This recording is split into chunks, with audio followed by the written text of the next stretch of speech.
Hello बच्चों, स्वागत है आपका आपके अपने यूट्यूब चैनल श्रद्धा स्टडी क्लासेज में। तो बच्चों, हमारा चल रहा था क्लास 12th मैथ नगेन प्रकाशन, जिसमें हम चैप्टर 8 समाकलनों के अनुप्रयोग को स्टार्ट किए थे।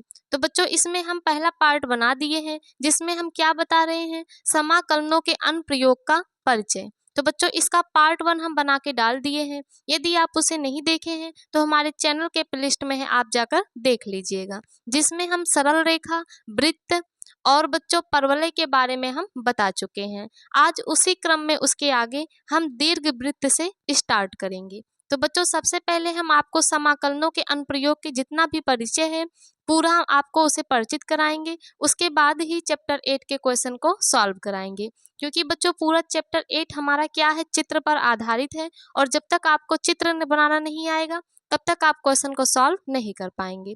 तो बच्चों, यदि आप चैनल पर नए हैं तो चैनल को सब्सक्राइब कर लीजिएगा और अपने फ्रेंड्स ग्रुप में जरूर शेयर कीजिएगा। तो चलिए बच्चों, आज हम क्या देखते हैं, आज हम उसी के आगे हमारा 4th नंबर क्या था, दीर्घ वृत्त। तो आज हम यहाँ क्या देखेंगे बच्चों, दीर्घ वृत्त से पढ़ेंगे। तो सबसे पहले क्या पढ़ेंगे हम, दीर्घ वृत्त का समीकरण पढ़ेंगे। उसके बाद क्या पढ़ेंगे बच्चों, इसका चित्र बनाना आपको बताएंगे। तो यहाँ पे आप हेडिंग डालिएगा, दीर्घ वृत्त का समीकरण। तो बच्चों, हमारा दीर्घ वृत्त का समीकरण क्या होता है, तो जिस तरह आपको हम सरल रेखा का समीकरण बताए थे, क्या बताए थे बच्चों, हमारा सरल रेखा का समीकरण था x/a प्लस y/b इक्वल 1। इसी तरह बच्चों, हमारा वृत्त का भी समीकरण आपको बताए थे, परवलय के 4 समीकरण आपको बताए थे। तो उसी तरह हमारा दीर्घ वृत्त का समीकरण होता है x² by a² plus y² upon b² equal 1। बच्चों, इसमें दो कंडीशन होता है। पहला कंडीशन होता है जब a हमारा b से बड़ा हो। तो यहाँ पे पहला कंडीशन हम क्या देखेंगे, a ग्रेटर b, यहाँ पे लिख लेंगे जहाँ a ग्रेटर b। और दूसरा कंडीशन क्या होता है बच्चों, जब हमारा b बड़ा हो a से। तो सबसे पहले हम पहला कंडीशन देखेंगे, क्या कौन सा, जब हमारा a b से बड़ा होगा। तो यहाँ पे देखिए बच्चों, इसे हम क्या लिख सकते हैं, इसे लिख सकते हैं x माइनस 0 का होल स्क्वायर, क्योंकि हम जानते हैं x से 0 को माइनस करेंगे तब भी x आएगा और स्क्वायर करेंगे तो x² ही आएगा। अपान क्या दिया है, a² प्लस इसे क्या लिख सकते हैं, y माइनस 0 का होल स्क्वायर अपान b²। यहाँ पे भी देखिए y से 0 को माइनस करेंगे तो हमारा y² ही आएगा, इक्वल 1 हो गया। अब यहाँ से देखिए बच्चों, हमारा केंद्र पता चल गया हमें। हमारा केंद्र का निर्देशांक क्या हो गया, पहले x लिखते हैं फिर y। x में क्या माइनस किए हैं, 0, y में क्या माइनस किए हैं, 0। यानी यहाँ पे बच्चों केंद्र का निर्देशांक हमारा क्या दिया है, 0,0 दिया है। बच्चों, यहाँ पे हम 0 इसका निर्देशांक केंद्र का क्यों निकाल रहे हैं, क्योंकि हम जब इसका चित्र बनाएंगे तो वहाँ पे हमें केंद्र के निर्देशांक की जरूरत पड़ेगी। तो यहाँ से बच्चों, हमारा दीर्घवृत्त का समीकरण क्या हो गया, x² by a² plus y² by b² equal 1, जब a ग्रेटर होगा b से। तो यहाँ से केंद्र निकाल गया हमारा 0,0। अब क्या करेंगे बच्चों, इसका हम डायग्राम बनाएंगे। तो सबसे पहले क्या करते हैं, इसको अक्ष में डिवाइड करते हैं। ये हमारा x अक्ष हो गया, ये x डैश, ये y अक्ष हो गया, ये y डैश। और देखिए बच्चों, केंद्र का निर्देशांक क्या दिया है, 0,0। तो ये हमारा क्या हो गया, 0,0 हो गया। अब हमें क्या बनाना है, दीर्घ वृत्त बनाना है। तो बच्चों, वृत्त हमारा कैसे बनता है, सर्कल इस तरह बनता है। और दीर्घ वृत्त कैसे बनता है, कंपट की तरह बच्चों, यानी हमारा इस अंडाकार इस तरह क्या बनता है, हमारा दीर्घ वृत्त बनता है। तो यहाँ पे क्या करेंगे, इसका हम चित्र बनाएंगे। अब यहाँ पे देखिए बच्चों, जब हमारा दीर्घवृत्त कंपट की तरह बनेगा तो हमें ये देखना पड़ेगा हमारा x अक्ष पे बनेगा या फिर y अक्ष पे। तो यहाँ पे हम देखेंगे हमारा बड़ा क्या है, देखिए हमारा a बड़ा है b से। जब a हमारा b से बड़ा है तो a बच्चों हमारा किसका अंतखंड की लंबाई है, x की। तो इसलिए हमारा दीर्घवृत्त किस अक्ष पे बनेगा, x अक्ष पे। तो बच्चों, हम कैसे पता किए हमारा किस अक्ष पे बनेगा, हम देखेंगे कि कौन सा हमारा बड़ा है, a हमारा b से बड़ा है। यदि a हमारा b से बड़ा है तो a हमारा x के अंतखंड की लंबाई है, इसलिए बच्चों हमारा किस पे बनेगा, x अक्ष पे। यानी हमारा कंपट किस पे बनेगा, x अक्ष पे। तो यहाँ पे हम इसे बनाएंगे। तो बच्चों, ये हो गया हमारा क्या, दीर्घ वृत्त। अब बच्चों ये हमारा दीर्घ वृत्त बन गया। अब यहाँ पे देखिए हमारा क्या कह रहा है, एक्स पे ए दूरी तय किया है, यानी यदि केंद्र ए है तो यहाँ से लेके यहाँ तक की बीच की दूरी, ये क्या है बच्चों, हमारा ए है। उसके बाद इधर भी देखिए हमारा क्या है, यहाँ केंद्र से लेके इस परिध के बीच की दूरी क्या है, ए है, क्योंकि बच्चों एक्स का मान क्या दिया है, ए। ये हमारा एक्स के अंतःखंड की लंबाई ए हो गया, वाई के अंतःखंड की लंबाई बी। जब आपको सरल रेखा बता रहे थे तो वहाँ पे बच्चों हम आपको इसको बताए थे। तो एक्स अक्ष पे इधर प्लस होता है, इधर क्या होता है, माइनस। लेकिन हम कभी भी लंबाई को नेगेटिव में नहीं मापते, इसलिए क्या लिखेंगे बच्चों, प्लस ए ही लिखेंगे। जब हम निर्देशांक को लिखेंगे तो यहाँ पे माइनस साइन के साथ दिखा देंगे। अब बच्चों वाई अक्ष के अंतःखंड की लंबाई क्या है, बी है, तो ऊपर प्लस होता है नीचे माइनस, यानी यहाँ से यहाँ तक की दूरी, बीच की दूरी क्या हो गया बच्चों, बी हो गया। नीचे हमारा निगेटिव होता है, लेकिन कभी भी हम लेंथ को निगेटिव में नहीं लिखते हैं, इसलिए हमारा क्या हो गया बच्चों, बी हो गया। अब क्या करेंगे, इसका हम निर्देशांक लिखेंगे। इन चारों बिंदु का क्या करेंगे बच्चों, निर्देशांक लिखेंगे। तो यहाँ पे देखिए पहले एक्स, हमारा निर्देशांक का फार्मूला क्या होता है, एक्स कामा वाई होता है। पहले एक्स का लिखेंगे, तो देखिए एक्स पे कितनी दूरी तय है, ए दूरी, कामा वाई अक्ष पे बच्चों हमारा कोई भी दूरी नहीं तय है, इसलिए यहाँ पे क्या हो जाएगा, 0 हो जाएगा। यहाँ पे देखिए एक्स अक्ष पे कितना दूरी तय है, कोई भी दूरी तय नहीं है, यहाँ पे 0। और वाई अक्ष पे कितना दूरी तय किया है, बी, यानी यहाँ पे निर्देशांक क्या हो गया, 0 कामा बी।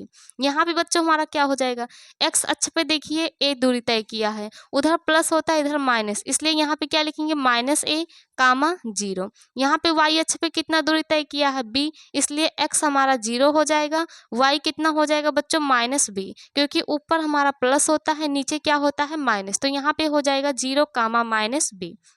तो बच्चों इस तरह से हम क्या ज्ञात किए, चारों बिंदु के निर्देशांक ज्ञात किए। अब यहीं पे बीच में हमारा एक क्या होता है बच्चों, नाभि होता है। जिस तरह हम आपको परवलय में बताए थे उसी तरह यहाँ पे भी होता है, और एक इधर इस साइड भी नाभि होता है। तो यहाँ पे बच्चों आप क्या लिखेंगे, नाभि। नाभि को हम एस से डिनोट करते हैं, ये हमारा एस हो गया। इधर भी बच्चों हमारा क्या हो गया, नाभि हो गया। इधर किससे डैश कर देंगे, एस डैश से डिनोट कर देंगे। तो इधर ये नाभि हो गया, इधर ये नाभि। अब बच्चों नाभि हमारा, इसका बिंदु क्या होता है, इसका निर्देशांक, तो इसका निर्देशांक हमारा होता है ए ई कामा 0। तो बच्चों हमारा नाभि का निर्देशांक क्या होता है, दीर्घवृत्त में ए ई कामा 0, जहाँ पे ई हमारा क्या होता है बच्चों, हमारा ई होता है उत्केंद्रता। अब इधर है तो इधर भी देखिए हमारा क्या हो जाएगा, यहाँ पे देखिए इसका मान क्या हो जाएगा, इधर प्लस ए ई है, इधर आके माइनस ए ई हो जाएगा, और कामा क्या हो जाएगा बच्चों, 0। तो यहाँ पे नाभि का निर्देशांक क्या हो जाएगा, ए ई कामा 0, इधर नाभि का निर्देशांक माइनस ए ई कामा 0। तो बच्चों इस तरह से ये हमारा क्या बन गया, परवलय का, सॉरी बच्चों दीर्घवृत्त का चित्र बन गया। कब, जब हमारा ए बी से बड़ा होगा। तो यहाँ से बच्चों हम क्या लिखेंगे, यहाँ से देखिए आप लिख लीजिएगा, जहाँ पे हमारा दिया है नाभि, नाभि क्या दिया है बच्चों, हमारा नाभि दिया है ए ई कामा 0। तो यहाँ पे क्या लिख लेंगे, ए ई कामा 0, जहाँ पे हमारा ई क्या है, आप ई को लिख लीजिएगा, जहाँ पे हमारा ई उत्केंद्रता है। उसके बाद क्या लिखेंगे बच्चों, अक्ष का निर्देशांक लिख लेंगे। तो यहाँ पे देखिए अक्ष का निर्देशांक हमारा क्या है, अक्ष का निर्देशांक मतलब बच्चों जिस अक्ष पे हमारा कंपट यानी दीर्घवृत्त बना है उसी अक्ष का निर्देशांक लिखेंगे। तो देखिए एक्स अक्ष पे बना है, एक्स अक्ष पे क्या है, ए कामा 0 माइनस ए कामा 0। तो यहाँ से क्या हो जाएगा, माइनस ए कामा 0 ए कामा 0। अब यहाँ पे देखिए बच्चों माइनस ए है, यहाँ पे प्लस ए है, तो इसे हम क्या लिख सकते हैं, अथवा करके प्लस माइनस ए कामा 0, यानी इसका मतलब एक बार ए को प्लस साइन के साथ लेंगे, एक बार ए को माइनस साइन के साथ। तो यहाँ से बच्चों हमारा अक्ष का निर्देशांक ज्ञात हो गया। तो आप क्या याद रखेंगे, दीर्घवृत्त का समीकरण का फॉर्मूला क्या होता है, x square by a square plus y square by b square equal 1। जब ए ग्रेटर होगा बी पर तब कहाँ पे बनेगा बच्चों, एक्स अक्ष पे हमारा चित्र बनेगा। अब चलिए हम देखते हैं, जब हमारा दीर्घवृत्त का समीकरण ये होगा लेकिन हमारा बी बड़ा होगा ए छोटा, यानी जहाँ ए ग्रेटर देन बी है वहाँ पे बच्चों क्या होगा, बी ग्रेटर देन ए होगा। तो बच्चों आप इसे नोट कर लीजिए, फिर हम आपको इसके आगे बताते हैं। तो यहाँ से देखिए बच्चों हमारा दीर्घवृत्त का समीकरण क्या होता है, x square by a square plus y square by b square equal 1। आप यहाँ पे देख सकते हैं ए हमारा क्या होता है, एक्स अक्ष पर कटे अंतःखंड की लंबाई, आपको सरल रेखा में हम लिखाए थे। और बी क्या होता है, वाई अक्ष पर कटे अंतःखंड की लंबाई होती है। अब यहाँ पे बच्चों क्या होगा, बी हमारा ग्रेटर होगा ए से। पहले में हम क्या पढ़े, ए हमारा बी से बड़ा था। अब क्या पढ़ेंगे बच्चों, जब हमारा बी बड़ा होगा ए से, तो यहाँ पे हमारा क्या होगा, तो देखिए इसे हम लिख सकते हैं एक्स माइनस 0 का whole square upon a square plus y minus 0 का whole square upon b square equal क्या होता है बच्चों, 1 होता है। यहाँ पे बच्चों हम 0 को माइनस क्यों करते हैं, जिससे हमारा केंद्र का निर्देशांक मिल जाए। तो यहाँ से हमारा केंद्र का निर्देशांक क्या प्राप्त हो जाएगा, पहले x लिखते हैं, x में 0 माइनस है, उसके बाद y में भी बच्चों क्या माइनस है, 0,0। तो यहाँ से हमारा केंद्र क्या आ गया, 0,0। अब क्या करेंगे, इसका हम चित्र बनाएंगे। तो देखिए सबसे पहले हम क्या बनाते हैं, अक्ष बनाते हैं। ये हमारा हो गया एक्स अक्ष, ये हो गया एक्स डैश, ये वाई हो गया, ये वाई डैश हो गया। और बच्चों हमारा केंद्र का निर्देशांक क्या दिया है, 0,0 दिया है। तो यहाँ पे क्या लिख लेंगे, 0,0। अब देखिए हमें चित्र बनाना है इसका, तो किस अक्ष पे बनाएंगे। जब बच्चों ए हमारा बड़ा था बी से, तो हम किस पे बनाए थे, एक्स अक्ष पे, क्योंकि हमारा ए किसका अंतःखंड की लंबाई था, एक्स का। अब बच्चों हमारा क्या बड़ा है, बी बड़ा है ए से, तो देखिए बी हमारा किसके अंतःखंड की लंबाई है, वाई के अंतःखंड की लंबाई है, इसलिए इसका चित्र बच्चों किस पे बनेगा, हमारा वाई अक्ष पे। अब तक एक्स अक्ष पे बनाए थे, अब किस पे बनाएंगे, वाई अक्ष पे। तो यहाँ पे क्या करेंगे बच्चों, हम दीर्घ वृत्त का चित्र बनाएंगे, किस अक्ष पे, वाई अक्ष पे। क्यों बनाए बच्चों, क्योंकि यहाँ पे हमारा बी बड़ा है और बी हमारा किसके अंतःखंड की लंबाई है, वाई की, इसलिए हमारा किस पे चित्र बन गया, वाई अक्ष पे। अब यहाँ पे देखिए एक्स अक्ष पे कितना दूरी तय किया है, एक्स के अंतःखंड की लंबाई ए है, यानी ए दूरी तय किया है। इधर माइनस ए, लेकिन अभी आपको बताए लेंथ को माइनस में कभी नहीं लिखते, इसलिए क्या लिखेंगे, ए लिखेंगे। वाई अक्ष के अंतःखंड की लंबाई बी है, यानी वाई पे कितना दूरी तय किया बच्चों, बी दूरी तय किया। नीचे क्या होता है, माइनस होता है, लेकिन लेंथ को कभी भी हम निगेटिव में नहीं मापते, इसलिए नीचे भी बच्चों हमारा क्या हो गया, बी हो गया। अब इन चारों बिंदु का क्या लिखेंगे, हम निर्देशांक लिखेंगे।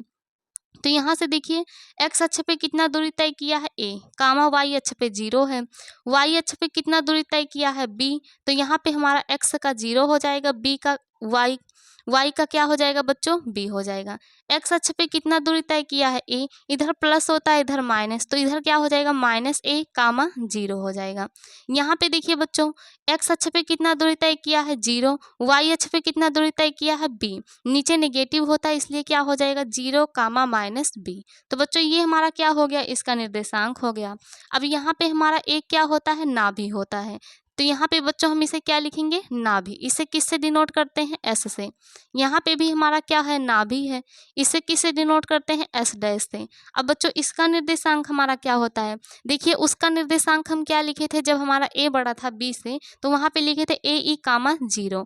तो यहाँ पे इसका निर्देशांक हमारा क्या हो जाएगा, 0 कामा बी ई, और यहाँ पे नीचे 0 कामा माइनस बी ई, क्योंकि नीचे बच्चों हमारा क्या होता है, निगेटिव होता है। तो यहाँ पे इसका निर्देशांक हो गया 0 कामा बी ई, इसका निर्देशांक हो गया 0 कामा माइनस बी ई, और इसे क्या कहते हैं बच्चों, हम नाभि कहते हैं।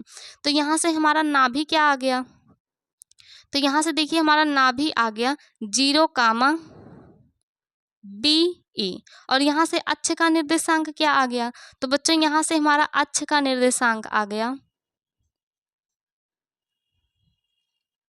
देखिए अक्ष का निर्देशांक, जिस अक्ष पे हमारा चित्र बना है उसी अक्ष का निर्देशांक लेंगे।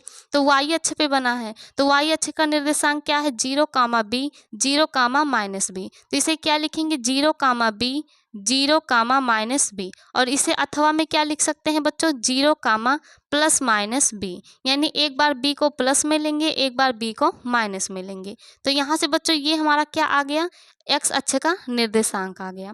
तो यहाँ से बच्चों इस तरह आपको हम बताए दीर्घवृत्त का समीकरण होता है x square by a square plus y square by b square equal 1। इसके दो कंडीशन होते हैं, पहला कंडीशन जब ए हमारा बी से बड़ा होता है, दूसरा कंडीशन जब बी हमारा ए से बड़ा होता है। जब बच्चों ए हमारा बी से बड़ा होगा, ए बड़ा है यानी ए एक्स अक्ष के अंतःखंड की लंबाई है, इसलिए एक्स अक्ष पे फिगर बनाते थे। और यहाँ पे बच्चों जब बी हमारा ए से बड़ा होगा तो देखिए बी वाई अक्ष के अंतःखंड की लंबाई है, इसलिए चित्र हम किस में बनाएंगे बच्चों, तब बी अक्ष पे बनाएंगे। तो इस तरह आपको हम दीर्घवृत्त के समीकरण और उसके दो कंडीशन और उसके बच्चों दोनों चित्र के बारे में आपको बता दिए। अब चलिए इसके आगे हम पढ़ते हैं अपने 5th पॉइंट अति परवलय को। तो बच्चों अब हम क्या पढ़ेंगे, अति परवलय के समीकरण को। तो यहाँ पे देखिए हमारा क्या है, अति परवलय, जिसको इंग्लिश में बोलते हैं हाइपरबोला। तो यहाँ पे भी बच्चों हमारा क्या होता है, दो फॉर्म में होता है। पहला होता है मानक रूप में अति परवलय का समीकरण, दूसरा होता है संयुग्मी अति परवलय का समीकरण। बच्चों जब मानक रूप में अति परवलय का समीकरण होता है तो वहाँ पे भी हमारा क्या होता है, ए ग्रेटर होता है बी से। और जब संयुग्मी अति परवलय का समीकरण पढ़ेंगे तो वहाँ पे क्या होता है, बी ग्रेटर होता है ए से। तो सबसे पहले हम क्या पढ़ेंगे, ए ग्रेटर बी से। तो उसे क्या कहते हैं, मानक रूप में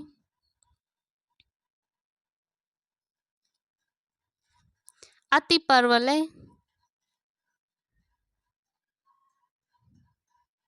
का समीकरण।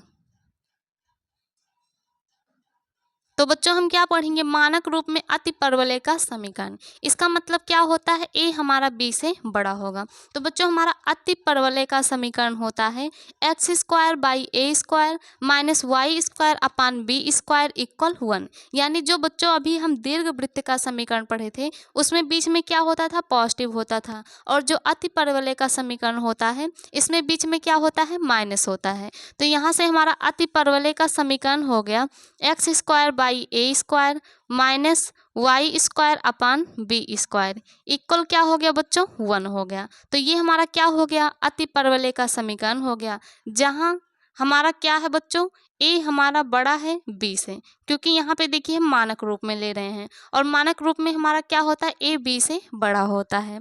अब यहाँ पे क्या करेंगे, इसे देखिए हम लिख सकते हैं एक्स माइनस जीरो का whole square upon a square minus y minus zero का whole square upon b square equal 1। तो यहाँ से हमारा केंद्र का निर्देशांक क्या आ जाएगा, तो यहाँ से बच्चों हमारा केंद्र का निर्देशांक आ जाएगा 0,0, क्योंकि x का मान भी यहाँ पे देखिए 0 माइनस हुआ है, y में भी 0। तो यहाँ से केंद्र हमारा क्या दिया है बच्चों, 0,0 दिया है। अब क्या करेंगे, इसका हम डायग्राम बनाएंगे।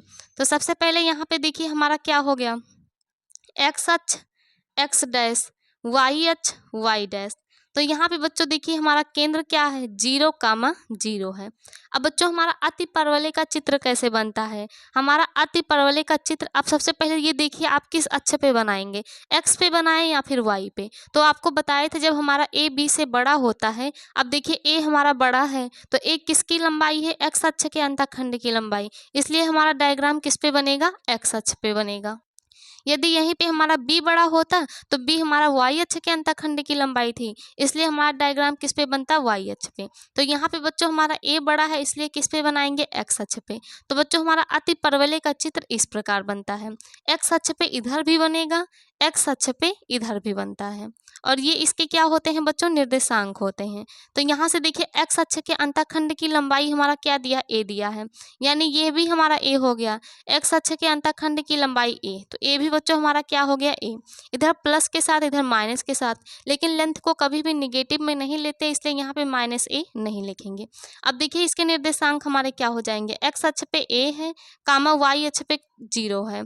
यहाँ पे देखिए x अक्ष पे क्या है बच्चों, माइनस a है, y अक्ष पे क्या हो गया, 0। यानी यहाँ पे इसका निर्देशांक a कामा 0, यहाँ पे इसका निर्देशांक माइनस a कामा 0।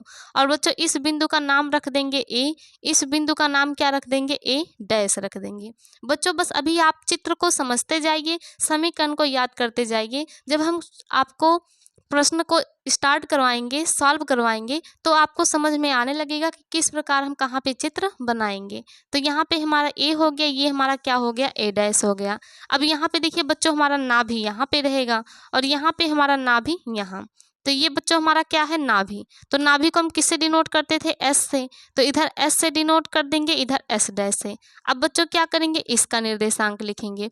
तो यहाँ पे देखिए एक्स अक्ष पे हमारा निर्देशांक क्या था नाभि का, ए ई कामा 0, और इधर क्या होता है बच्चों, माइनस ए ई कामा 0। तो यहाँ से नाभि का निर्देशांक क्या आ गया, ए ई कामा 0। इधर निगेटिव होता है तो माइनस ए ई कामा 0। तो यहाँ से आप क्या लिख लेंगे, एक्स अक्ष का निर्देशांक, क्योंकि बच्चों चित्र हमारा किस पे बना है, एक्स अक्ष पर। तो यहाँ से क्या लिखेंगे, एक्स अक्ष का निर्देशांक लिखेंगे। तो देखिए हमारा एक्स अक्ष का निर्देशांक क्या है, इधर ए कामा 0 है, इधर माइनस ए कामा 0 है। तो इसे क्या लिख सकते हैं, प्लस माइनस ए कामा 0, और यही क्या हो जाएगा बच्चों, एक्स अक्ष का निर्देशांक हो गया। तो ये कब था बच्चों हमारा, जब हमारा अति परवलय में ए हमारा बी से बड़ा होगा। अब चलिए देखते हैं जब हमारा बी बड़ा होगा ए से। तो बच्चों अब हम क्या पढ़ेंगे, संयुग्मी अतिपरवलय का समीकरण। तो बच्चों अभी आपको हम बताए थे अतिपरवलय का समीकरण क्या होता है, x square by a square minus y square upon b square equal 1। ये बच्चों हमारा क्या होता है, अतिपरवलय का समीकरण। अब इसमें क्या होगा, जब हमारा बी बड़ा होगा ए से, आप लिख देंगे जहाँ बी बड़ा होगा ए से। अब तक बच्चों हमारा क्या था, मानक रूप में ए हमारा बड़ा था, अब संयुग्मी में क्या है, बी हमारा ए से बड़ा है। तो यहाँ पे हो जाएगा एक्स माइनस 0 का whole square upon a square, minus Y से 0 को माइनस कर देंगे, वाई माइनस 0 का whole square upon b square equal क्या हो जाएगा, 1 हो जाएगा। तब यहाँ से देखिए बच्चों केंद्र का निर्देशांक क्या आ गया, 0 कामा 0।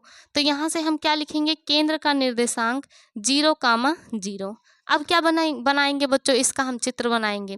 तो सबसे पहले यहाँ पे देखिए ये हमारा एक्स अक्ष हो गया, ये हमारा वाई अक्ष, सॉरी बच्चों ये हमारा एक्स अक्ष, ये हमारा वाई अक्ष। तो यहाँ पे एक्स हो गया, यहाँ पे एक्स डैश, ये हमारा वाई हो गया, ये हमारा वाई डैश। अब यहाँ पे देखिए केंद्र का निर्देशांक क्या दिया है, 0 कामा 0। बच्चों केंद्र को हम ओ से डिनोट करते हैं। अब यहाँ पे देखिए हम डायग्राम किस अक्ष पे बनाएंगे, एक्स अक्ष पे या वाई अक्ष पे। तो यहाँ पे देखिए हमारा क्या बड़ा है, बी बड़ा है ए से, यानी डायग्राम कहाँ बनेगा, वाई अक्ष पे, क्योंकि बच्चों बी हमारी किसके अंतःखंड की लंबाई है, वाई अक्ष के अंतःखंड की लंबाई है। इसलिए हमारा निश्चित हो गया कि डायग्राम किस अक्ष पे बनेगा, वाई अक्ष पे। तो अतिपरवलय का चित्र कैसे बनता है बच्चों, अभी आपको हम बताएं, हमारा इस तरह से बनता है। तो वाई अक्ष पे हम क्या किए, अतिपरवलय का चित्र बना दिए। अब यहाँ से क्या करेंगे, इसका हम निर्देशांक लिखेंगे। तो यहाँ पे देखिए बच्चों वाई अक्ष पे अंतःखंड की लंबाई क्या होती है, बी होती है, यानी यहाँ से इसके बीच की दूरी बच्चों हमारा क्या है, बी है। यहाँ से नीचे भी इसके बीच की दूरी क्या है, बी। ऊपर प्लस बी होता है, नीचे क्या होता है, माइनस बी। लेकिन लेंथ को कभी भी हम नेगेटिव में नहीं लेते, इसलिए क्या लेंगे, बी लेंगे। तो यहाँ से इसका निर्देशांक क्या आ जाएगा, एक्स अक्ष पे 0 है, वाई अक्ष पे क्या है बच्चों, माइनस बी। एक्स अक्ष पे 0 है, वाई अक्ष पे क्या है, प्लस बी। ऊपर प्लस में लेते हैं, नीचे माइनस में, इसलिए यहाँ पे क्या हो गया, 0 माइनस बी। अब बच्चों यहाँ पे हमारा क्या होता है, नाभि होता है, जिसे एस से डिनोट करते हैं। यहाँ पे दूसरा नाभि होता है जिसे एस डैश से डिनोट करते हैं। इसका निर्देशांक क्या होगा, एक्स अक्ष पे 0, वाई अक्ष पे अब देखिए बच्चों बी है हमारा, तो यहाँ पे क्या हो जाएगा, बीई। यहाँ पे इसका निर्देशांक 0 कामा माइनस बीई। तो बच्चों ये हमारा क्या हो गया, नाभि का निर्देशांक। और यहाँ पे देखिए अक्ष का निर्देशांक क्या हो जाएगा, 0 कामा बी, 0 कामा माइनस बी। तो यहाँ से बच्चों आप लिख लेंगे अक्ष का निर्देशांक। अब बच्चों देखिए हमारा किस अक्ष पे डायग्राम बना है, वाई अक्ष पे, तो वाई अक्ष का निर्देशांक लेंगे। तो यहाँ 0 कामा बी, यहाँ पे 0 कामा माइनस बी, तो यानी इसे लिख सकते हैं 0 कामा प्लस माइनस बी। और यही क्या हो गया बच्चों, अक्ष का निर्देशांक हो गया। तो इस तरह से बच्चों आपको हम अतिपरवलय के दोनों फॉर्म को समझा दिए। जब हमारा ए बी से बड़ा होता है तो हमारा एक्स अक्ष पे चित्र बनेगा, और जब हमारा बी ए से बड़ा होगा तो बच्चों वाई अक्ष पे चित्र बनेगा। और अतिपरवलय के समीकरण का फॉर्मूला क्या होता है, x square by a square minus y square upon b square equal 1। जहाँ पे ए क्या होता है बच्चों, एक्स अक्ष पर कटे अंतःखंड की लंबाई, बी क्या होता है, वाई अक्ष पर कटे अंतःखंड की लंबाई। तो चलिए बच्चों अब हम इसके अगले टॉपिक को पढ़ते हैं। अब हम क्या पढ़ेंगे बच्चों, अब हम करेंगे सूत्र का निगमन। बच्चों समाकलन के अनुप्रयोग में प्रयोग होने वाले सूत्रों का अब हम क्या करेंगे बच्चों, निगमन करेंगे।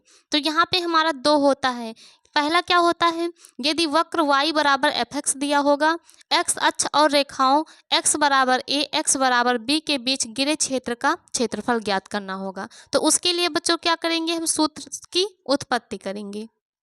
और दूसरा क्या होगा, यदि वक्र x बराबर fy दिया होगा और y अक्ष और रेखाओं y बराबर a y बराबर b के बीच घिरे क्षेत्र का क्षेत्रफल ज्ञात करना पड़ेगा। तो उसका भी क्या करेंगे बच्चों, हम सूत्र की उत्पत्ति करेंगे। तो पहले y बराबर fx की उत्पत्ति करेंगे, उसके बाद x बराबर fy की। तो चलिए सबसे पहले इसका हम निगमन कर लेते हैं। तो सबसे पहले क्या करेंगे बच्चों, हम इसका चित्र बनाएंगे। यहाँ पे देखिए हमारा ये क्या हो गया, एक्स वाई अक्ष, और ये क्या हो गया, एक्स अक्ष। यहाँ पे आप क्या लिखेंगे, एक्स एक्स डैश, यहाँ पे वाई वाई डैश। अब यहाँ पे देखिए बच्चों हमारा वक्र क्या दिया है, वाई बराबर एफ एक्स। तो बच्चों फंक्शन यदि यहाँ पे एफ एक्स दिया होगा तो वक्र हम एक्स के समांतर खींचेंगे।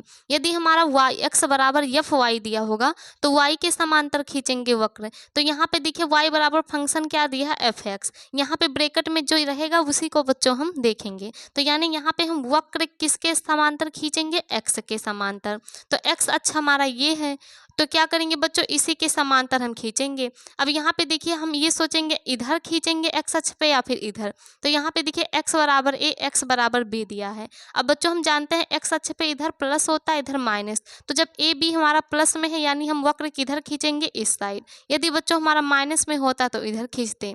तो यहाँ से देखिए हम ये खींच लिए इसका वक्र। इसे क्या कहते हैं बच्चों, हम वक्र कहते हैं। किसके समांतर खींचे हैं, एक्स अक्ष के। क्यों खींचे हैं, क्योंकि हमारा एक्स अक्ष पे यहाँ पे देखिए फंक्शन एफ एक्स दिया है, इसलिए एक्स के समांतर हम क्या खींच लिए, वक्र खींच लिए। अब यहाँ से देखिए हम क्या करेंगे, इसको लाके बच्चों यहाँ से हम टच करेंगे। क्यों करेंगे, क्योंकि यहाँ पे देखिए हमारा क्या दिया है, x बराबर a। मान लिए x यहाँ तक की a दूरी तय किया तो यहाँ पे एक रेखा खींच दिए। और मान लिए बच्चों यहाँ से यहाँ के बीच की दूरी हमारा क्या हो गया, b। यानी यहाँ से यहाँ तक क्या हो गया, b हो गया। तो यहाँ पे बच्चों एक रेखा खींच दिए जो हमारा क्या हो गया, यहाँ तक b हो गया। तो यहाँ पे क्या लिखेंगे बच्चों, ये हमारा किसका लाइन है, x बराबर a का। ये हमारा किसका लाइन है, x बराबर b का। अब इसका क्या करेंगे, हम निर्देशांक लिखेंगे। तो यहाँ पे देखिए x पे a दूरी तय किया है a कामा y का 0 हो गया। x पे b दूरी तय किया है b कामा 0। तो यहाँ से बच्चों ये हमारा किस चीज़ की लाइन है, x बराबर a का, ये x बराबर b का। देखिए x पे a दूरी तय किया है, ये a का लेंथ हो गया। x पे b दूरी तय किया है, ये हमारा b का लेंथ हो गया। अब बच्चों जो ये परिबद्ध हमारा प्राप्त हुआ घेरा, इसी का हमें क्या करना है, क्षेत्रफल ज्ञात करना है। तो इसी के लिए बच्चों हम क्या करेंगे, सूत्र निकालेंगे कि इसका हम क्षेत्रफल किस प्रकार ज्ञात करेंगे। और यहाँ पे देखिए x है तो ये हमारा क्या हो जाएगा, x पे है तो इसीलिए इसका मान क्या होगा बच्चों, इतने के इतने का क्षेत्रफल क्या हो जाएगा, इसको हम मानेंगे dx। यहाँ पे बच्चों इसे हम क्या मानेंगे, इस लेंथ को मानेंगे dx। और यहाँ से क्या करेंगे, सूत्र की उत्पत्ति करेंगे। तो सबसे पहले आप नोट में लिखिएगा,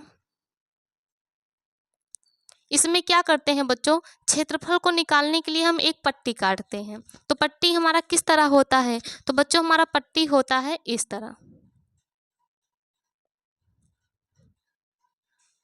ये बच्चों क्या होता है, हमारा पट्टी होता है, जिसका हमारा ये क्या होता है, ऊपरी सिरा होता है।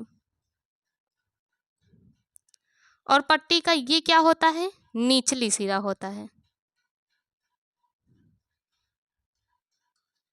तो बच्चों जो पट्टी का ऊपरी सिरा होता है ये हमारा किससे छुएगा, वक्र से। और जो पट्टी का निचली सिरा होता है ये हमारा किससे छुएगा, अक्ष से। और उसी अक्ष से जिस अक्ष पर उस अक्ष का बिंदु ज्ञात हो। तो यानी बच्चों यहाँ पे हमारा ऊपरी सिरा किससे छुएगा, जैसे ये हमारा चित्र है, यहाँ पे देखिए हमारा वक्र क्या है, इसे क्या कहेंगे बच्चों, ये हम वक्र खींचे हैं जो यहाँ पे दिया है वक्र y बराबर एफ एक्स। तो बच्चों एक्स अक्ष के समांतर इसी को तो हम खींचे थे, तो ये हमारा क्या हो गया, वक्र हो गया। और ये क्या है, एक्स अक्ष है। तो बच्चों जो पट्टी काटेंगे उस पट्टी का ऊपरी सिरा हमारा किससे छूना चाहिए, एक्स वक्र से। और जो निचली सिरा है वो हमारा किससे टच होना चाहिए, वो हमारा अक्ष से। तो यहाँ पे आप नोट में पहले लिख लीजिएगा, पहला पॉइंट, पट्टी का ऊपरी सिरा वक्र से छुएगा। तो बच्चों जो पट्टी का ऊपरी सिरा क्या होगा, वो हमारा वक्र से छुएगा। और दूसरा पॉइंट आप क्या लिखेंगे, पट्टी का निचला सिरा अक्ष से छुएगा। और कौन से अक्ष, यहाँ पे देखिए दो अक्ष, एक एक्स अक्ष एक वाई अक्ष, उस अक्ष से जिस अक्ष पर बिंदु हो। तो देखिए बच्चों एक्स अक्ष पे हमारा बिंदु ज्ञात है, यानी हमारा एक्स अक्ष से छुएगा, वाई अक्ष पे नहीं, क्योंकि यहाँ पे बिंदु ज्ञात नहीं है। तो बच्चों पहले आप इसे नोट में नोट कर लीजिएगा, क्योंकि ये हमारा क्या है, पट्टी काटने का नियम है। तो इसमें क्या होता है, पट्टी इस तरह काटते हैं कि ऊपरी सिरा हमारा वक्र से छू जाए, निचली सिरा हमारा अक्ष से, और उस अक्ष से जिस पे हमारा बिंदु ज्ञात है। तो चलिए सबसे पहले हम क्या करते हैं, इस चित्र में पट्टी काटते हैं। तो सबसे पहले देखिए बच्चों ऊपरी सिरा हमारा वक्र से, तो यानी हमारा इस तरह पट्टी काटेंगे, क्योंकि तभी बच्चों देखिए हमारा ऊपरी सिरा वक्र से, ये हमारा वक्र था, वक्र से छुआ, और निचली सिरा कहाँ आके छू गया, अक्ष से, इसलिए बच्चों हम इस तरह काटेंगे। तो ये हमारा क्या हो गया, पट्टी हो गया।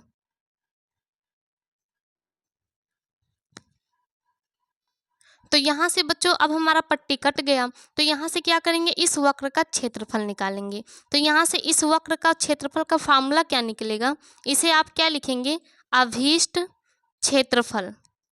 इसका फार्मूला बच्चों क्या आएगा, इंटीग्रेशन, देखिए हमारा लिमिट कहाँ से दिया है, x बराबर a से लेके x बराबर b तक। तो यहाँ पे क्या लिखेंगे, a से लेके b तक। उसके बाद यहाँ पे हमारा फलन क्या है, f(x) किसके बराबर है, y के। तो यहाँ पे क्या लिखेंगे, फंक्शन, यानी फंक्शन जो हमारा f(x) है वो बच्चों किसके इक्वल है, y के।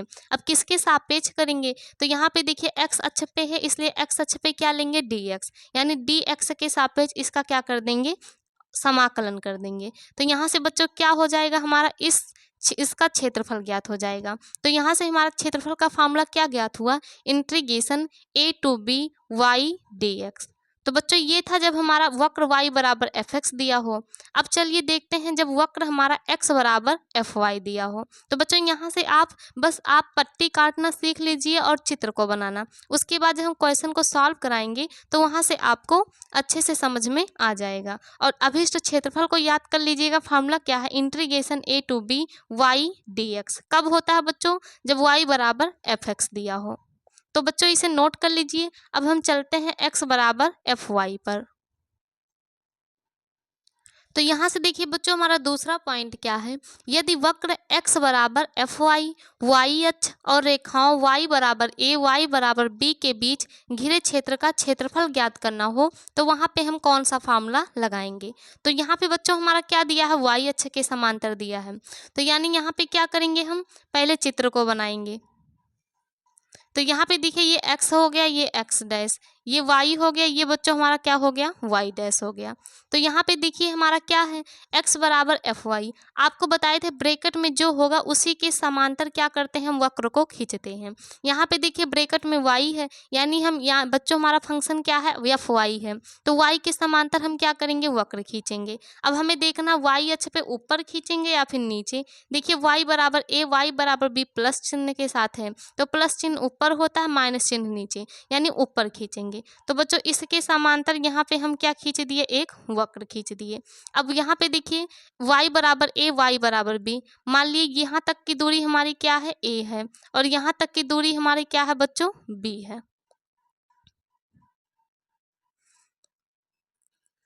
यानी हमारा y अक्ष पे y बराबर a दिया है, y बराबर b, तो मान लेते हैं a की लंबाई यहाँ तक है, b की लंबाई यहाँ तक। अब जहाँ तक लंबाई खींचे हैं इसे क्या करेंगे बच्चों, वक्र से हम मिला देंगे।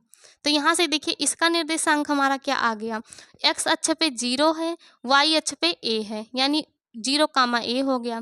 x अक्ष पे 0 है, y अक्ष पे b है, यानी 0, b हो गया। और हमें क्या करना है, इस पार्ट का बच्चों क्षेत्रफल ज्ञात करना है। तो कैसे ज्ञात करेंगे, अब देखिए यहाँ पे y बराबर a है, तो यानी यहाँ पे भी y बराबर a, यहाँ पे क्या हो जाएगा, y बराबर b। कहाँ से, क्योंकि हमारा यहाँ तक की लेंथ पूरा बच्चों क्या है, b है, तो यहाँ से हमारा हो जाएगा y बराबर b।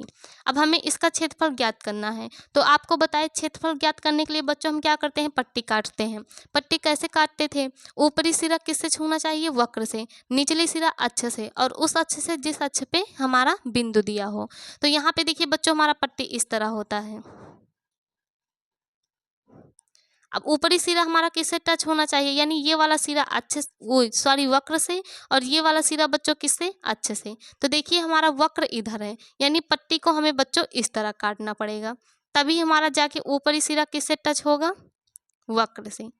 तो यहाँ से देखिए बच्चों, जो पट्टी का ऊपरी सिरा है ये वक्र से छुआ है, और जो निचली सिरा है ये कहाँ से टच हुआ है, अच्छे से, और उस अच्छे से जिस अच्छे पे हमारा क्या दिया गया है, बिंदु दिया है। तो यहाँ से बच्चों इस तरह से हम क्या करते हैं, पट्टी को काटते हैं। अब क्या करेंगे, इसका हम अभीष्ट क्षेत्रफल का फार्मूला निकालेंगे। तो यहाँ से आप लिखेंगे अभीष्ट क्षेत्रफल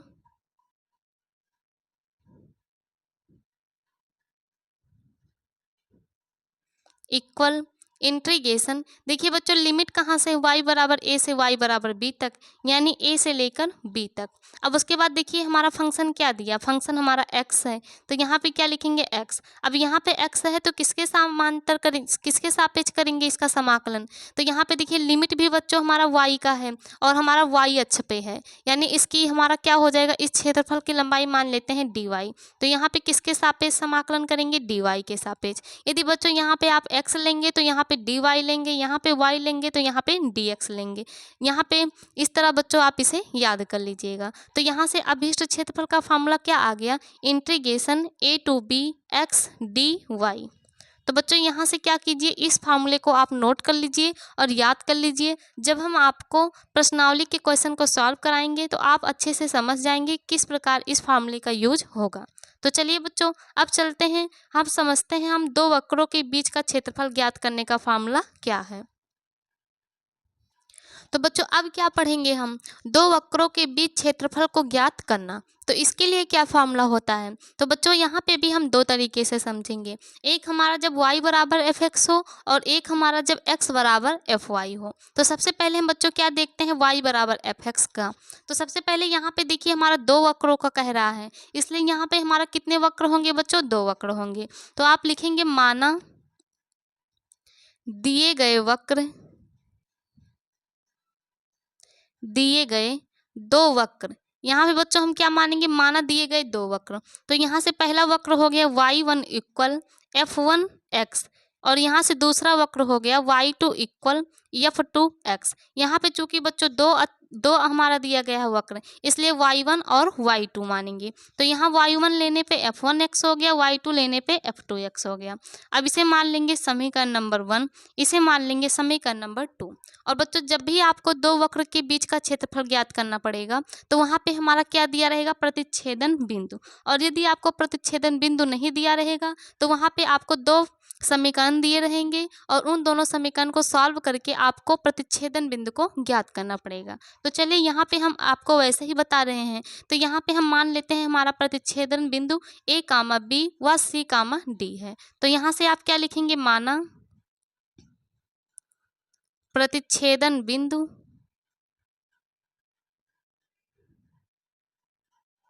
a, b व c, d है। आपको बच्चों दो प्रतिच्छेदन बिंदु दिया रहेगा। अब क्या करेंगे, इसका हम चित्र बनाएंगे। तो यहाँ से देखिए ये हमारा क्या हो गया, अक्ष हो गया।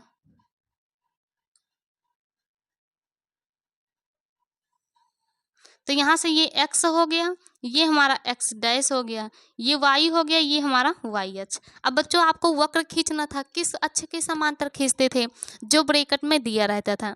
यहाँ पे देखिए हमारा x है, यानी वक्र हम किसके समांतर खींचेंगे, x के समांतर खींचेंगे। अब यहाँ पे देखिए बच्चों दो वक्र है, तो हमें दोनों वक्र को खींचना है। और अब पिछली बार हम वक्र कैसे खींचते थे, इस तरह, लेकिन यहाँ पे इस बार इस तरह नहीं खींचेंगे। क्यों नहीं खींचेंगे, क्योंकि यहाँ पे हमारा बच्चों प्रतिच्छेद भी करना चाहिए दोनों वक्र, क्योंकि यहाँ पे हमारा क्या दिया है, प्रतिच्छेद बिंदु दिया है। तो सबसे पहले हम क्या करते हैं, यहाँ पे एक वक्र खींचते हैं इस तरह। हमें किसके समांतर खींचना है, x के समांतर। यहाँ से देखिए तो ये हमारा क्या हो गया बच्चों, पहला वक्र। इसे क्या लिखेंगे, y1 बराबर f1x। ये बच्चों हमारा क्या हो गया, पहला वक्र हो गया। अब यहाँ से देखिए दूसरा वक्र कैसे खींचेंगे, इस तरह दूसरे वक्र को खींचें कि हमारा दो बिंदु वहाँ पे प्रतिच्छेद हो, क्योंकि यहाँ पे प्रतिच्छेद बिंदु दिया है। प्रतिच्छेद बिंदु बच्चों किसे कहते हैं, जैसे हमारा ये दो रेखा आपस में कट जाए तो इसे ही क्या कहते हैं, प्रतिच्छेद बिंदु कहते हैं।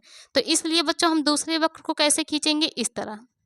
जब यहाँ पे देखिए इस तरह खींचेंगे तो ये हमारा पहला प्रतिच्छेद बिंदु हो गया, ये हमारा दूसरा प्रतिच्छेद बिंदु। मान लेते हैं ये प्रतिच्छेद बिंदु हमारा हो गया ए कामा बी, और ये वाला प्रतिच्छेद बिंदु बच्चों क्या हो गया, सी कामा डी हो गया। अब ये देखिए ये हमारा y1 था, तो ये हमारा क्या हो गया, y2 इक्वल f2x। और बच्चों ये हमारा क्या है, ऊपर वाला है, इसे आप ध्यान दीजिएगा, ये हमारा ऊपर वाला है और ये वाला हमारा कहाँ का है, नीचे। देखिए ऊपर से हमारा ये गया है, नीचे से ये, तो ये इसे क्या लिखेंगे बच्चों, ऊपर वाला वक्र, ऊपर वाला वक्र, इसे आप क्या लिखेंगे, ऊपर वाला वक्र। और जो ये है बच्चों, ये हमारा क्या है, नीचे वाला वक्र है, तो इसे आप ब्रैकेट में लिख लेंगे नीचे वाला वक्र।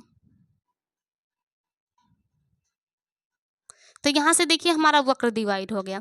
अब इसे लाके इस रेखा से मिला देंगे, इसे यहाँ से मिला देंगे, तो यहाँ से देखिए ये हमारा a होता है, ये x होता है, ये y होता है, यानी x का मान a दिया है, y का मान b। तो x अक्ष पे यहाँ पे कितना दूरी तय किया है बच्चों, यहाँ तक x का मान a, यानी यहाँ तक की दूरी कितना तय किया है, a दूरी तय किया है। तो यहाँ पे आप क्या लिख देंगे, इसका निर्देशांक हो जाएगा a कामा 0, यानी x का मान a दिया है, y का मान 0। यहाँ पे देखिए c कामा d, x बराबर c है, y बराबर d, x पे कितना दूरी तय किया है, c दूरी, यानी यहाँ तक की दूरी बच्चों क्या है, c। तो यहाँ से इसका निर्देशांक x अक्ष पे c हो गया, y अक्ष पे क्या होगा बच्चों, 0 होगा, क्योंकि y अक्ष पे हमारा कोई भी दूरी तय ही नहीं किया है। अब क्या करना है, हमें किसका क्षेत्रफल ज्ञात करना है बच्चों, इस पार्ट का क्षेत्रफल, क्योंकि यहाँ पे क्या कह रहा है, दो वक्रों के बीच का क्षेत्रफल। तो पहला वक्र हमारा ये हो गया, दूसरा वक्र हमारा ये हो गया, इसके बीच का क्षेत्रफल, यानी बच्चों हमें क्या करना है, इस अक्ष का क्षेत्रफल ज्ञात करना है। तो इसके लिए आपको हम क्या बताए थे, पट्टी काटते थे।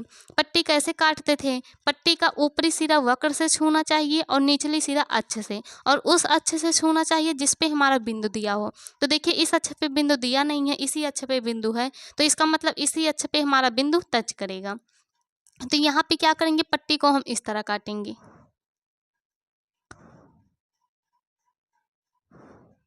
क्योंकि बच्चों जब हम पट्टी को इस तरह काटेंगे तो यहाँ से देखिए हमारा पट्टी का ऊपरी सिरा वक्र से, क्योंकि ये हमारा क्या है, वक्र ही है, वक्र से टच किया, और निचली सिरा अक्ष से, और उस अक्ष से जिस अक्ष पे हमारा बिंदु दिया हो।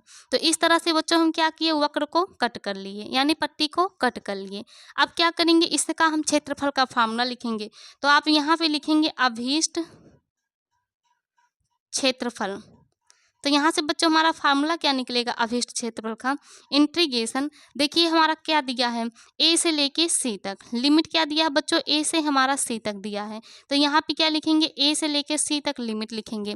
अब इस पट्टी की चौड़ाई बच्चों यहाँ पे x अक्ष पे है, इसलिए इसे हम क्या लिखेंगे, dx लिखेंगे। हमारा देखिए फंक्शन क्या दिया है, y दिया है, तो यहाँ पे y1 y2। तो बच्चों यहाँ पे देखिए इसके बीच का क्षेत्रफल ज्ञात करने के लिए क्या करेंगे, सबसे पहले हम y1 को निकालेंगे, उसके बाद यहाँ से y2 को माइनस कर देंगे, तो ये हमारा बीच का क्षेत्रफल ज्ञात हो जाएगा।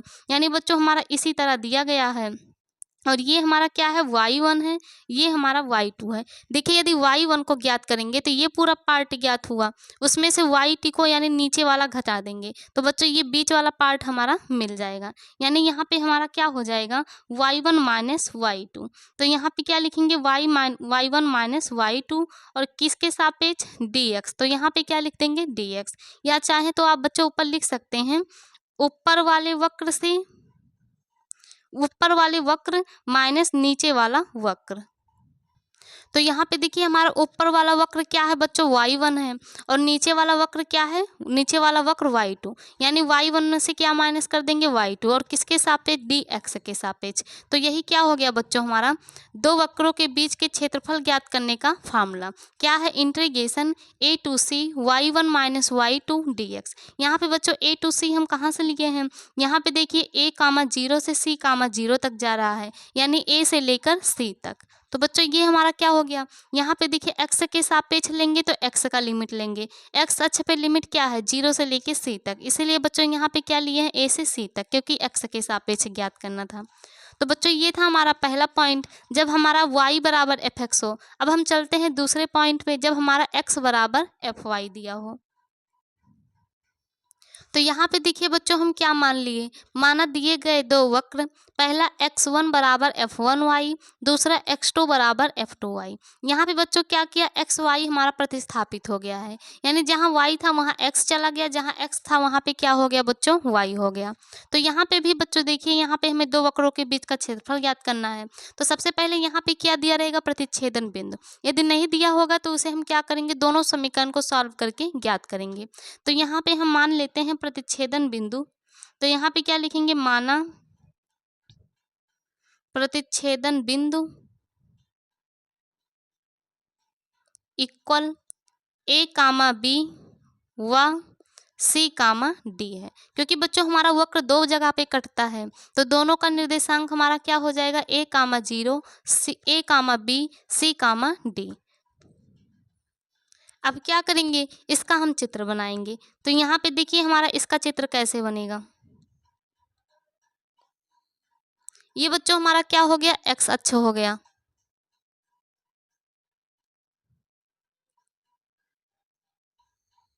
तो यहाँ से ये x हो गया, ये हमारा x डैश, ये y हो गया, ये बच्चों हमारा क्या हो गया, y अक्ष। अब यहाँ पे देखिए हमारा किस अक्ष पे वक्र बनेगा, आपको बताए थे ब्रैकेट के अंदर जो रहेगा, यहाँ पे y है यानी y के सापेक्ष। तो यहाँ पे y के सापेक्ष दो वक्र बनाने हैं और दोनों कहाँ पे बच्चों क्या होना चाहिए, हमारा प्रतिच्छेद होना चाहिए। तो इसके लिए आपको क्या बताए थे, सबसे पहले पहला हम बनाएंगे, तो इसे क्या बोलेंगे बच्चों, ये हमारा x1 है, x1 बराबर f1y। और दूसरा किस तरह बनाएंगे, इस तरह बनाएं जिससे ये हमारा दो जगह पे कट हो जाए। तो बच्चों दूसरे को हम इस तरह बना देते हैं और ये हमारा क्या है, x2 इक्वल f2y। तो बच्चों यहाँ पे देखिए ये हमारा ऊपर वाला है और ये हमारा नीचे वाला। तो यहाँ पे आप ब्रैकेट में लिख लीजिए ऊपर वाला वक्र है और ये हमारा कौन सा वक्र है, नीचे वाला वक्र है। अब जहाँ पे दोनों कटा है उसे क्या करेंगे बच्चों, ले जाके हम अच्छे से मिला देंगे।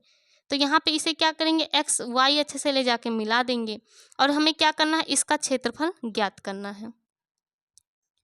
तो यहाँ पे देखिए हमारा प्रतिच्छेद बिंदु क्या है, ए कामा बी की सी कामा डी। तो यहाँ से बच्चों मान लेते हैं हमारा इस प्रतिच्छेद का बिंदु क्या है, ए कामा बी, और इस बिंदु का प्रतिच्छेद बिंदु क्या है, सी कामा डी।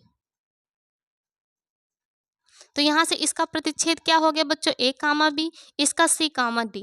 अब देखिए वाई अक्ष पे तो पहला एक्स होता है, दूसरा वाई, यानी हमारा बच्चों इसका निर्देशांक क्या हो जाएगा, यहाँ पे कितना दूरी तय किया है, बी, यानी यहाँ तक की दूरी क्या हो जाएगा बच्चों, बी हो जाएगा।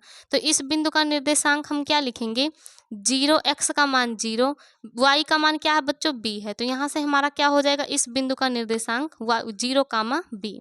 अब यहाँ पे देखिए एक्स हमारा सी है, वाई हमारा डी है, डी दूरी तय किया है, तो यहाँ पे क्या हो जाएगा, 0 कामा डी हो जाएगा इसका। अब यहाँ पे क्या करेंगे बच्चों, हम पट्टी काटेंगे। पट्टी कैसे काटते हैं क्षेत्रफल ज्ञात करने के लिए, ऊपरी सिरा वक्र से छूना चाहिए, निचली सिरा अक्ष से, और उस अक्ष से जिस पे हमारा बिंदु दिया हो। तो यहाँ पे देखिए हमारा क्या है बच्चों, यदि हम पट्टी को इस तरह काटें,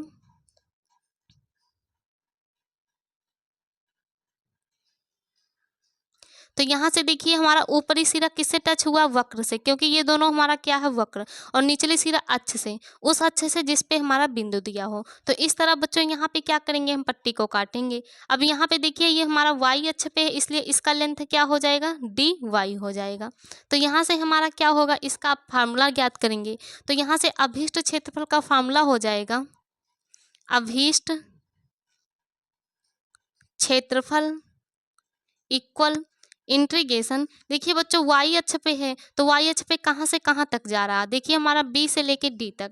तो यहाँ पे क्या लिखेंगे, बी से लेकर डी तक, और हमारा फलन क्या है, एक्स है, तो यहाँ पे क्या लिखेंगे। अब सबसे पहले देखिए बच्चों अभी आपको हम बताए थे ऊपर वाले से नीचे वाले को माइनस करते हैं, यानी ऊपर वाले वक्र से नीचे वाले वक्र को माइनस कर देंगे तो इसके बीच का क्षेत्रफल हमारा ज्ञात हो जाएगा। तो ऊपर वाला वक्र क्या है, x1, लिखेंगे x1 माइनस नीचे वाला वक्र क्या है, x2, तो यहाँ पे क्या लिखेंगे, x2, यानी यहाँ पे क्या करेंगे बच्चों, x1 में से x2 को माइनस करेंगे, किसके सापेक्ष, dy, क्योंकि y अक्ष पे है, तो यहाँ पे हमारा क्या हो जाएगा, dy। और देखिए बच्चों यहाँ पे dy है, इसलिए y के सापेक्ष लिमिट लिए हैं b से लेकर d, और ये हमारा क्या हो गया, अभीष्ट क्षेत्रफल का फार्मूला हो गया।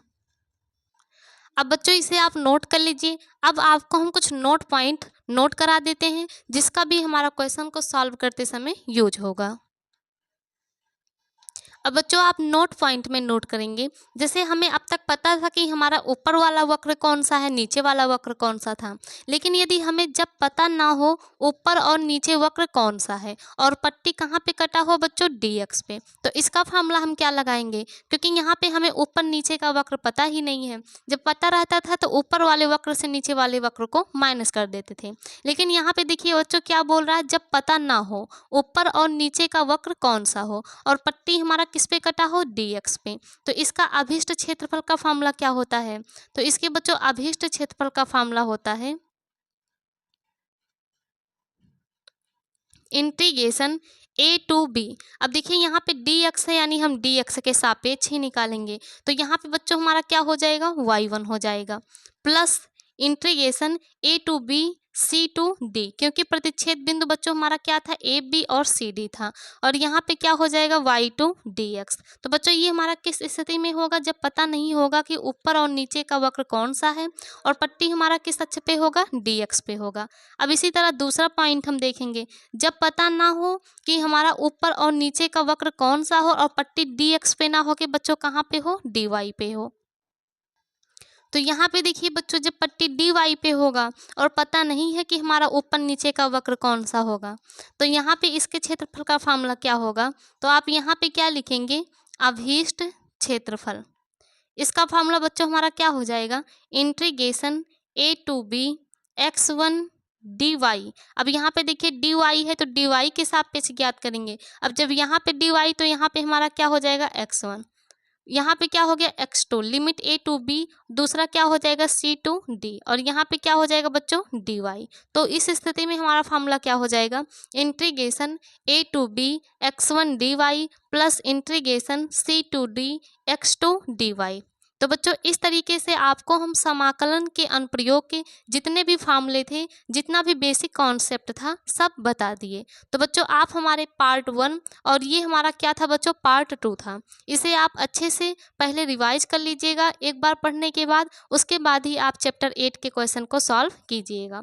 तो इसमें बच्चों आपको क्या क्या याद करना है, सरल रेखा, वृत्त, परवलय, अतिपरवलय, दीर्घवृत्त, सबके फार्मूले समीकरण को याद करना है और सभी के कैसे चित्र बन रहा है उसे अच्छे से समझना है। और बच्चों यहाँ पे क्या ज्ञात करना है, आपको दो वक्रों के बीच का क्षेत्रफल ज्ञात करने का फार्मूला क्या है, इसी तरह आपको पट्टी काटना सीखना है। तो बच्चों इस तरीके से जब आप ये सब समझे रहेंगे तो आप चैप्टर 8 के क्वेश्चन को आसानी से सॉल्व कर लेंगे। तो बच्चों इस तरीके से हमारा समाकलन के अनुप्रयोग का जितना भी बेसिक कॉन्सेप्ट था वो समाप्त हो चुका। कल की वीडियो में हम आपको प्रश्नावली 8A के क्वेश्चन को सॉल्व कराएंगे। तो चलिए बच्चों मिलते हैं नेक्स्ट वीडियो में प्रश्नावली 8A के साथ।